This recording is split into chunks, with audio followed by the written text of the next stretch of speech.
Hello student, I am Ankita Sahu, your teacher. तो देखिए, जो मैंने आप लोग के साथ लास्ट वीडियो शेयर की थी उसमें प्लेटो के बारे में बताया था, प्लेटो से स्टार्टिंग की थी। ये जो महान दार्शनिक हैं प्लेटो, तो इनके बारे में मैंने एक क्वेट बताया था, आप लोग को लाइंस बताई थी कि प्लेटो इज़ फिलॉसफी, फिलॉसफी इज़ प्लेटो।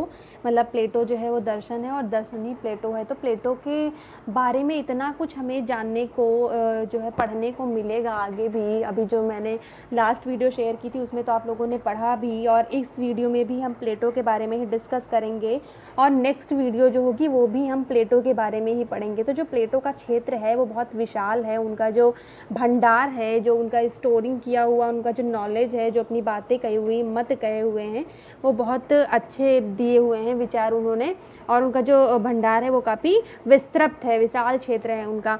तो अभी मैं प्लेटो के बारे में आगे भी बताऊंगी कि प्लेटो ने अपने कौन कौन से सिद्धांत दिए हैं सौंदर्य के बारे में, और क्या क्या बातें उन्होंने कही है। तो चलिए देखते हैं क्या है इस वीडियो में। प्लेटो के अनुसार, तो प्लेटो का ये क्वेट है या फिर प्लेटो की लाइंस हैं, तो देखते हैं। प्लेटो के अनुसार विचार या प्रत्यय स्थायी तत्व हैं या अपरिवर्तित स्थायी हैं, विशेष उसकी छवियां हैं, प्रतिछाया हैं। जैसे घोड़ा एक विचार या प्रत्यय है, संसार में अनेक घोड़े हैं, काला भूरा बड़ा छोटा, यह सब उस मूल विचार की छायाएं हैं या नासवान हैं। प्रत्येक घोड़ा शाश्वत है। इसी प्रकार कहा जा सकता है कि संसार की सारी सुंदर वस्तुएं या व्यक्ति सौंदर्य नहीं है, वे सभी सौंदर्य की छवियां हैं। यह दर्पण है जिनमें सुंदर दिखाई पड़ता है, जो यह प्रतिबिंब होता है।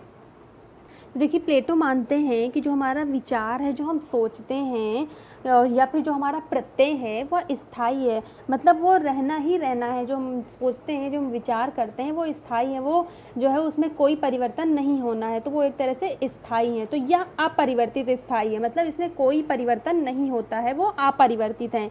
विशेष उसकी प्रतिछाया है, तो जो उसकी विशेषता है वो उसकी प्रतिछाया है। मतलब जो मूल चीज़ें हैं वो विचार हैं, और जो उसकी विशेषता है वो क्या है, प्रतिछाया, मतलब फोटोकॉपी है उसकी।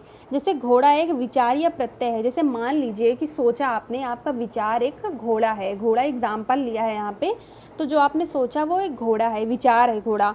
संसार में अनेक घोड़े हैं, काला भूरा बड़ा छोटा, ये सब उसका मूल विचार की छायाएं हैं। तो देखिए, घोड़ा जो है वो आपका मूल है, मुख्य है, जो आपने सोचा वो आपका विचार क्या है, घोड़ा है। लेकिन घोड़ा के बहुत सारे कॉपी हैं। वो काला भी हो सकता है, वो भूरा भी हो सकता है, उसके साइज भी अलग हो सकते हैं, बड़ा भी हो सकता है, छोटा भी हो सकता है, लेकिन जो मूल चीज़ है वो क्या है, आपकी विचार क्या है, वो घोड़ा है।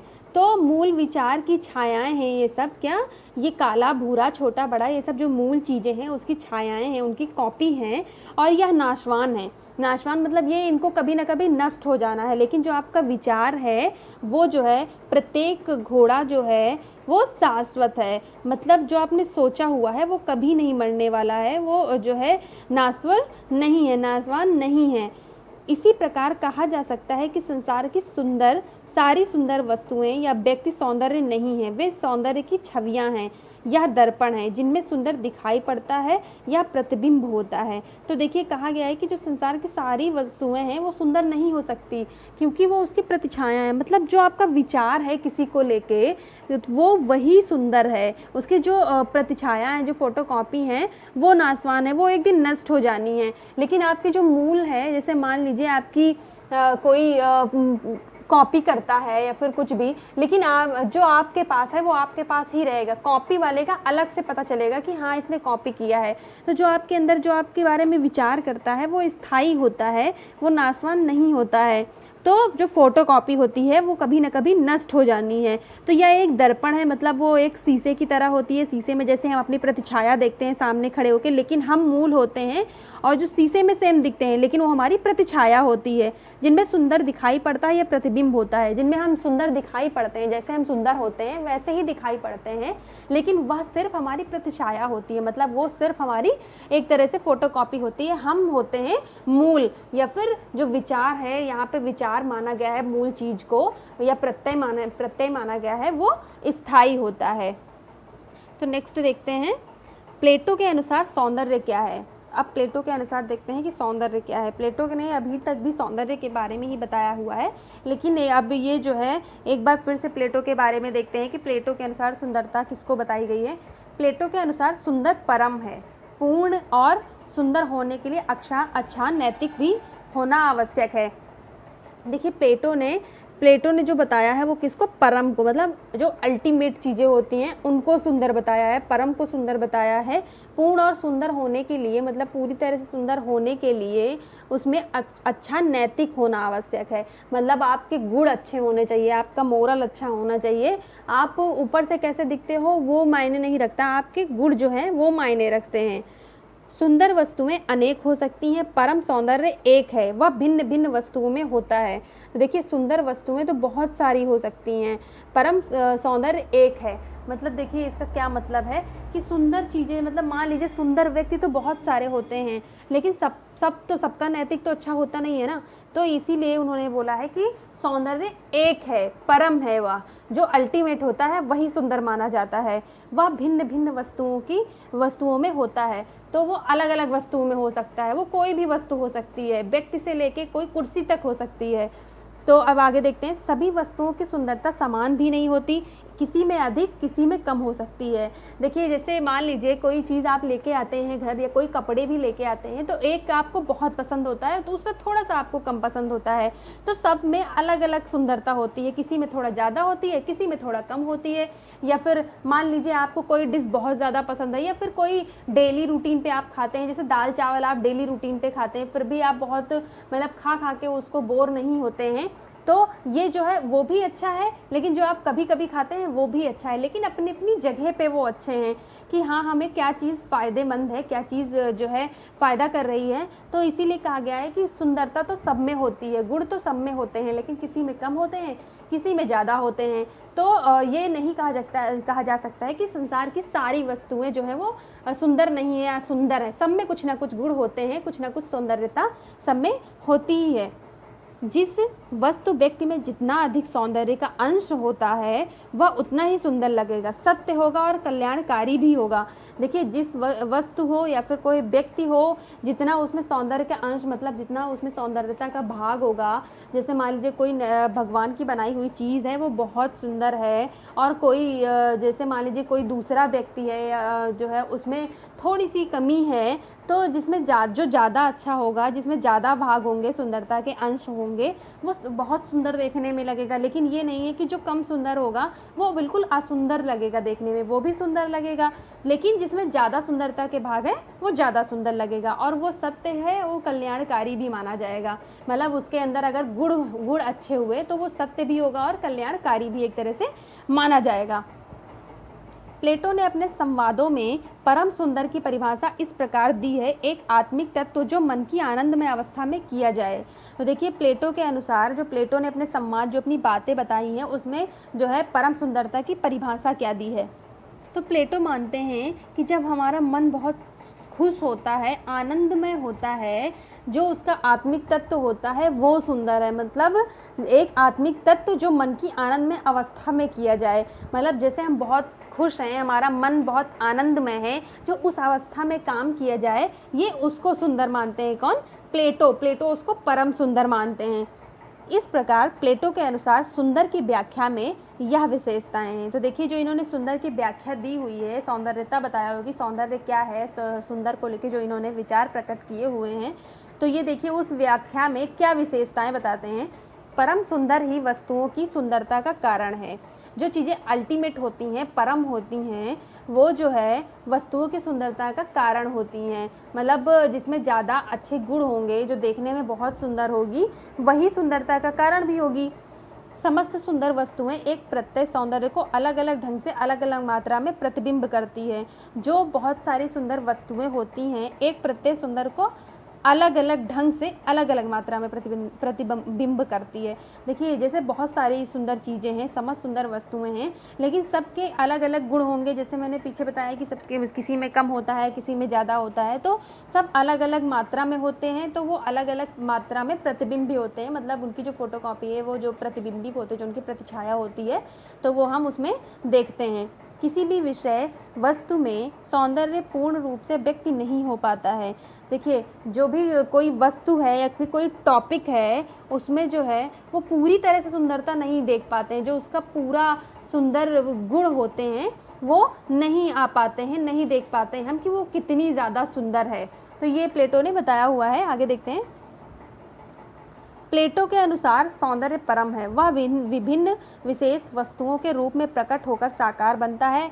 अब यहाँ इंद्रियों द्वारा ग्रहण हो जाता है, दृष्टि द्वारा सबसे अधिक, व श्रवण से भी प्रकट हो जाता है। तो देखिए प्लेटो के अनुसार सौंदर्य परम है, ये मैंने लास्ट में भी बताया कि प्लेटो जो है वो अल्टीमेट परम को सुंदरता मानते हैं।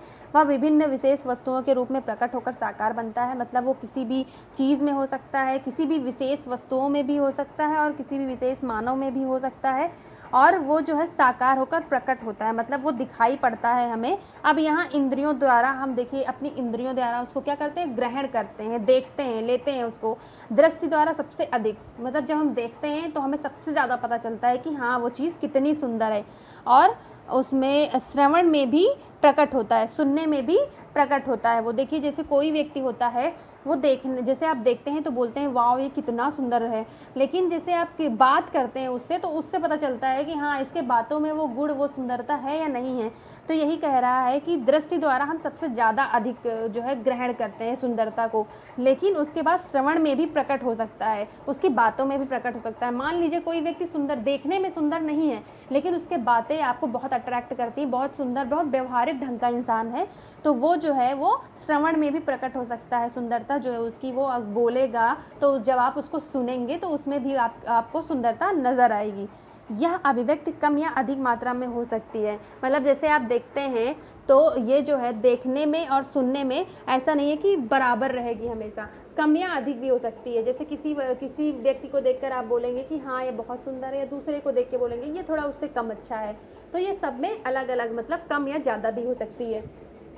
एक ही वस्तु में अलग अलग हो सकती है, जैसे अधिखिली कली और खिला हुआ फूल सुंदर लगता है, मुरझा जाने पर वही सुंदर नहीं लगता है। ये यहाँ पे थोड़ा गलत लिखा है, यहाँ पे होना चाहिए मुरझा जाने पर वही सुंदर नहीं लगता है। तो देखिए जैसे यहाँ पे कहा गया है कि सबको अलग अलग चीज़ें, अलग अलग गुण जो है वो सुंदर लगते हैं। तो अधिखिली कली और पूरा खिला हुआ जो फूल है, जैसे किसी किसी को अधिखिली कली पसंद होती है, किसी किसी को पूरा खिला हुआ पुष्प पसंद होता है, लेकिन वही मुरझा जाने पर सुंदर नहीं लगता है। तो ये जो है यहाँ पे गुण बताए गए हैं कि क्या क्या चीज़ें हमें सुंदर लगती हैं, उसमें क्या क्या गुण होते हैं। तो मतलब देखने का आपका अलग अलग नज़रिया होता है।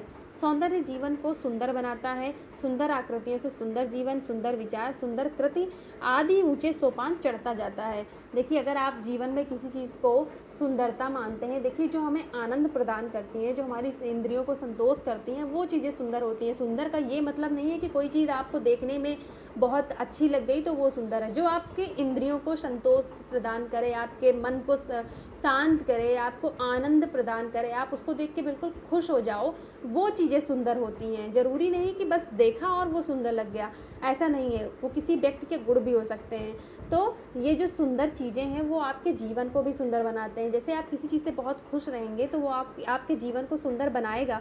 तो उसके बाद सुंदर विचार, सुंदर कृति आदि ऊंचे सोपान पर चढ़ता जाता है। उससे आपको सुंदर विचार भी आएंगे और सुंदर कृति, जो आप, या फिर कोई पिक्चर भी हो सकता है, तो उसको देख के भी आप सौंदर्यता महसूस कर सकते हैं। तो ये जो है ऊंचे सोपान पर चढ़ता जाता है। ऊंचे सोपान का मतलब है कि बहुत ऊंचे सीढ़ियों तक चढ़ता जाता है, जिससे आपको आनंद प्रदान होता है। जैसे आप उससे कुछ ग्रहण करते हैं, बहुत आपको कोई चीज़ सुंदर लगती है, तो ये आपको आगे की तरफ अग्रसर करता है। If a man has eyes to see beauty, he becomes a friend of God immortal। तो देखिए यदि किसी के पास देखने के लिए, सुंदरता देखने के लिए आँखें होती हैं, तो वह जो आदमी होता है वह फ्रेंड ऑफ गॉड इमोर्टल, वह जो है भगवान का, ये जो अमर तत्व है उसका जो है वो दोस्त होता है। तो जिसके पास सुंदरता देखने के लिए आंखें होती है, जैसे किसी को कोई चीज़ सुंदर लगती ही नहीं, वो हर चीज़ में कमियां ही ढूंढते रहते हैं।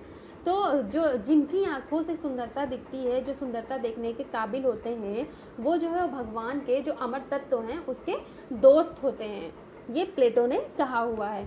अब देखते हैं सुंदरता के गुण प्लेटो ने क्या बताए हैं। सुंदरता के गुण, प्लेटो शारीरिक भौतिक सौंदर्य को स्वीकार करते हैं। भौतिक सौंदर्य में दो गुण आवश्यक हैं, संतुलन और उपयोगिता। देखिए प्लेटो ने दो तरह के गुण बताए हुए हैं भौतिक सौंदर्य को वो स्वीकार करते हैं, जो फिजिकल ब्यूटी है उसको स्वीकार करते हैं, और उसमें दो गुण बताए हुए हैं कि संतुलन और उपयोगिता, मतलब उसमें बैलेंसिंग होनी चाहिए और वो चीज़ें यूज़फुल होनी चाहिए, तो ये जो है वो भौतिक सुंदरता के 2 गुण बताए हैं प्लेटो ने। दृष्टि और श्रवण द्वारा सुंदरता का रसपान किया जा सकता है। देखिए ये पीछे भी बताया था मैंने कि किसी चीज़ को आप देख के सबसे ज़्यादा उसको जो है आप पता लगा सकते हैं कि ये चीज़ कितनी ज़्यादा सुंदर है। उसके बाद सुन के भी आप पता लगा सकते हैं कि वो कितनी ज़्यादा सुंदर है। तो ये कह रहा है कि रसपान मतलब उसको आपको देख के शांति महसूस हो सकती है, खुशी महसूस हो सकती है। तो देख के और सुनकर, तो मतलब दृष्टि और श्रवण द्वारा सुंदरता का रसपान किया जा सकता है। यहाँ आकर रंग, ताल आदि की शुद्धता महत्वपूर्ण होती है। सबसे सुंदर वस्तु वह है जो देखने में आकर्षक हो, इंद्रियों को सुखद अनुभव दे। देखिए मैंने बताया कि जो चीज़ आप देखते हैं जब तक वो आपके इंद्रियों को संतोष नहीं प्रदान करेगी या आपके मन को आनंदमय नहीं बना देगी तो वो चीज़ें सुंदर नहीं लगेंगी। तो यही कह रहा है कि वो आकार, रंग, ताल की शुद्धता महत्वपूर्ण होती है। मतलब उसमें जो है जो उसके गुण होंगे, रंग ताल होंगे, वो बहुत महत्वपूर्णता रखते हैं। और सबसे सुंदर वस्तु वह है जो देखने में आकर्षक ही इंद्रियों को सुखद अनुभव दे। मतलब देखने में तो आकर्षक हो ही और इंद्रियों को भी वो सुखद मतलब बहुत ही खुशी महसूस कराए, वो चीज़ें सुंदर होती हैं। तो चलिए सुंदरता के गुण मैं आप लोगों को कुछ थोड़े से आगे भी बताऊंगी नेक्स्ट वीडियो में। तो आज का ये वीडियो यहीं पे ख़त्म करती हूँ। प्लेटो अभी आप पढ़ेंगे क्योंकि जो है इनके बारे में बहुत सारी जानकारी है जो प्राप्त हुई है, जो देखने को मिलती हुई है। तो हम प्लेटो के बारे में भी आगे और पढ़ेंगे। तो चलिए इससे रिलेटेड कोई भी कन्फ्यूज़न हो, कोई भी क्वेश्चन हो तो मुझे मैसेज करें। Thank you.